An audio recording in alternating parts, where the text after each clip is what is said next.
উনি গ্রামীণের জন্য সকল সুবিধা দিচ্ছেন এবং ওনার গ্রামীণের প্রাসাদকে আরো বড় করে চলেছেন।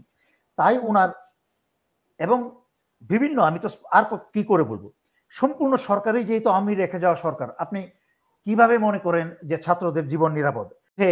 একটা সাইড নিয়ে দাঁড়ানো যায় না। এখানে অনেক ডিপ্লোম্যাটিক্যাল গেম খেলতে হয়। চীন এবং যুক্তরাষ্ট্রকে একটা সমতার সম্মানের স্থানে রেখে কিন্তু আসল নিজের সুবিধাকে সবচেয়ে বেশি অগ্রাধিকার দিয়ে আমাদেরকে এগোতে হবে। আপনাকে মূল গেমটা বলি, এই গেমটা করছেই হচ্ছে ডক্টর ইউনূস সরকার। এই যে গোপালগঞ্জের আক্রমণ, গোপালগঞ্জের কাহিনী, গোপালগঞ্জের ছেলে পেলেদেরকে, সন্ত্রাসী ছাত্রলীগদেরকে একত্রিত হওয়া, অস্ত্রশস্ত্র নিয়ে প্রস্তুতি নিতে দেওয়া, এবং একই সাথে এনসিপির ছেলে পেলেদেরকে বলা তোমরা যাও, তারপরে মারামারি কাটাকাটি লাগানো এবং সারা বাংলাদেশে একটা বিশৃঙ্খল অবস্থার সৃষ্টি হওয়া, তার পরবর্তীতে কক্সবাজারে, সমস্ত কিছু ডক্টর ইউনূস এবং ডক্টর ইউনূসের নাটের গুরুদের ষড়যন্ত্র, যেন আগামীতে ফেব্রুয়ারিতে নির্বাচন না হতে পারে দেশের বিশৃঙ্খলার অজুহাত দেখিয়ে। এটা আপনাকে বুঝতে হবে, এটা সহজ সরল কথা। ফেব্রুয়ারিতে যেন নির্বাচন না হয় সেই জন্য সকল কিছুর মাঠ ঘাট তৈরি করা হচ্ছে এখন থেকেই। তাদের জানের হুমকি আছে। আপনি দেখেছেন তাদেরকে কেন মুভ করতে দিচ্ছে, তাদেরকে কেন ফেরত আনা হচ্ছে? Very obvious. প্রথম কথা হচ্ছে এখানে কয়েকটা বিষয় আছে। আপনি গোপালগঞ্জের এই এনসিপির ছেলেদেরকে মিটিং এ দেখেছেন যে উদ্ভট চেহারার কয়েকজন লোক বসা, যাদেরকে স্পষ্টতই এবং দেখে বোঝা যায় যে এরা বাংলাদেশি না এবং এরা রয়ের মানে হত্যাকারী মিশন নিয়ে এসেছিল। তারা কিন্তু প্রথম সারি চেয়ারেই বসা ছিল, অত্যন্ত নির্দ্বিধায় নিশ্চিন্তে বসা ছিল। সরকারের কি কোনো ব্যবস্থা ছিল ওই ধরনের লোক এসে প্রথম সারিতে বসে যাওয়া তো দূরের কথা, তারা যেন না আসতে পারে? সরকারের কোনো প্রচেষ্টা ছিল না, ছিল না, এখনো নাই। বহুবার বলেছি, আবার বলছি, এই সরকার হচ্ছে আওয়ামী সরকার, ভারতের রেখে যাওয়া সরকার। ডক্টর ইউনূসের পুরনো খায়েশ, বহু পুরনো খায়েশ রাজনীতি করার। এখন ৮৬ বছর বয়সে, এই বুড়া বয়সে, এই মরণের বয়সে উনার শখ হয়েছে রাজনীতির আশা পূরণের, এবং শেষ বয়সে এসেও কিন্তু উনি টাকা পয়সা এবং ক্ষমতার মোহ কাটাতে পারছেন না।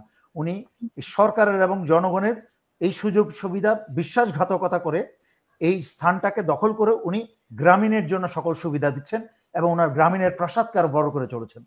তাই ওনার এবং বিভিন্ন, আমি তো আর কি করে বলবো, সম্পূর্ণ সরকারি যেহেতু আমি রেখে যাওয়া সরকার, আপনি কিভাবে মনে করেন যে ছাত্রদের জীবন নিরাপদ? এবং এখন যা দেখছেন এই যে নিরাপত্তা দেওয়া হচ্ছে, এগুলো সব হচ্ছে আই ওয়াশ, এগুলো হচ্ছে লোক দেখানো। এগুলো হচ্ছে যত লোক দেখিয়ে মিডিয়াতে আপনি এবং বাংলাদেশের তথাকথিত মিডিয়া, আপনাকে তথাকথিত বলছি না, আপনি এবং যারা এখন তো হচ্ছে এই আপনার মতো মিডিয়া এবং যারা এইসব থার্ড পার্টি মিডিয়া যারা, তারাই হচ্ছে ইনফরমেশনের আসল সোর্স। এখন তো আর পৃথিবীতে সিএনএন, বিবিসি বলেন, বাংলাদেশে প্রথম আলো বলেন, ডেইলি স্টার বলেন, সেখান থেকে কিন্তু মানুষ আর নিউজ জানতে চায় না, কারণ তারা সম্পূর্ণ আস্থা হারিয়ে ফেলেছে জনগণের। তাই মানুষ এখন তৃতীয় মাধ্যম যে মিডিয়া, আপনার মতো মিডিয়া, অন্যান্য যারা মিডিয়া আছে, কনক সারোয়ার বা ইলিয়াস, তাদের কাছ থেকে সংবাদ জানতে চায় যে দেশে কি হচ্ছে, অবস্থা কি। সুতরাং সরকার ইচ্ছা করে এগুলো করছে যেন জনগণ ব্যস্ত থাকে এইসব নাটকের দিকে মনোযোগ দিতে। এর আড়ালে কিন্তু অনেক কিছু হয়ে যাচ্ছে, বাট আগাম আলোচনা করতে চাই না। এর সাথে বিদেশি অনেক চুক্তিও হয়ে যাচ্ছে। ডক্টর খলিল আমেরিকার পাল্লায় পরে অনেক চুক্তি করে ফেলছেন এইসব হইচই ধামাডোলের আড়ালে, যা কিন্তু দেশ বিরোধী হচ্ছে। ডক্টর ইউনূস, আমরা জানি যে কয়েকদিন থেকে উনি ছিলেন ওই যে শুল্কের বিষয়টা আলোচনা করার জন্য, আরো কিছু চুক্তি করার জন্য।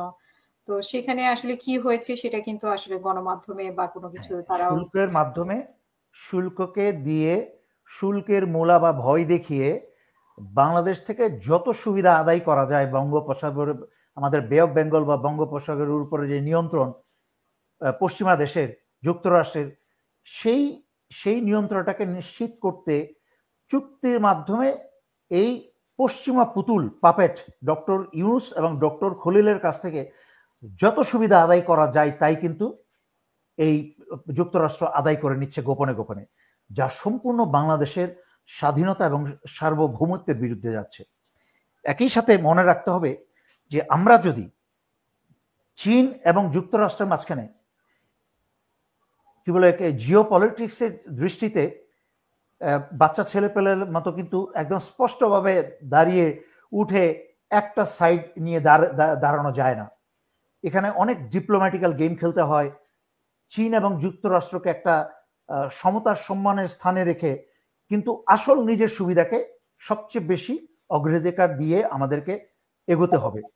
কিন্তু সেখানে ডক্টর ইউনূস চীনকে দূরে ঠেলে দিয়ে যেইভাবে ন্যাক্কারজনকভাবে যুক্তরাষ্ট্রের দিকে এককভাবে যাচ্ছে, কারণ এই ডক্টর ইউনূস সরকারের, ডক্টর ইউনূসের ওই জীবন ভ্রমর আমরা ছোটবেলা শুনেছি না, যে একটা শয়তানের জীবন হচ্ছে একটা সিন্ধুকের ভিতরে রাখা একটা ভ্রমর। ওই ভ্রমরের ডান পা ছিঁড়লে শয়তানের ডান পা ছিঁড়ে যায়, বাম পা ছিঁড়লে শয়তানের বাম পা ছিঁড়ে যায়। পশ্চিমাদের সেই পশ্চিমা শয়তানদের ভ্রমর হচ্ছে ডক্টর ইউনূস। এই ডক্টর ইউনূসের ডান পা ছিঁড়ে গেলে কিন্তু পশ্চিমাদের ডান পা ছিঁড়ে যাবে। আমার কথার মনে হতে পারে জোকস, বাট আমি কিন্তু জোকস বলছি না, এটা একটা বাস্তব ভিত্তিক কথা। ডক্টর ইউনূসকে আপাত দৃষ্টিতে ছাত্ররা মনে করতে পারে ছাত্ররা বসিয়েছে, ছাত্ররা ডক্টর ইউনূসকে বসাই নাই। ছাত্রদের কানে হুইসপার করে পশ্চিমারা ডক্টর ইউনূসকে এখানে বসিয়েছে। একদিক দিয়ে গ্রামীণের মুনাফা উঠছে, আর দিক দিয়ে পশ্চিমাদেরকে মুনাফা দিচ্ছে। কিন্তু যেদিকেই যাচ্ছে শাখের করাত বাংলাদেশিদের স্বাধীনতা, সার্বভৌমত্ব এবং জনগণের যে অধিকার সেটাকেই কাটা হচ্ছে।